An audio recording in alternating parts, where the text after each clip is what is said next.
تعالوا خلنا نسولف لكم عن حبيب بن مظاهر الأسدي رضوان الله تعالى عليه. هذا الرجل اللي لقبه الإمام الحسين بشيخ الأنصار. كان حبيب بن مظاهر أحد أبرز فرسان الكوفة، وشارك حبيب بن مظاهر بكل معارك الإمام علي عليه السلام، صفين والنهروان والجمل.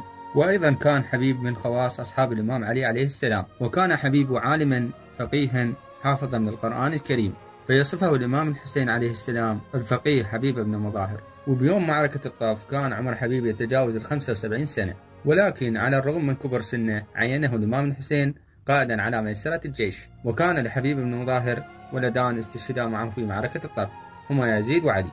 ويروى أن الإمام الحسين قال لأصحابه: من كانت في راحلته امرأة فليأخذها ولينصرف بها إلى أهلها، لأن نسائي ستسبى بعد قتلي، وأخاف على نسائكم من السبي.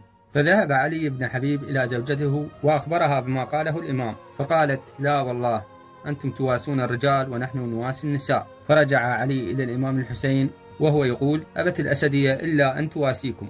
ولما استشهد حبيب بن مظاهر، أبناء قبيلة بني أسد طلبوا أن يدفن بمكان مميز عن الأنصار حتى يكون لهم الفخر عبر الأجيال أنه أحد أبناء قبيلة بني أسد كان قائدا لميسرة جيش الإمام الحسين. لذلك نشوف قبر حبيب بن مظاهر بعيد عن باقي أنصار الإمام الحسين.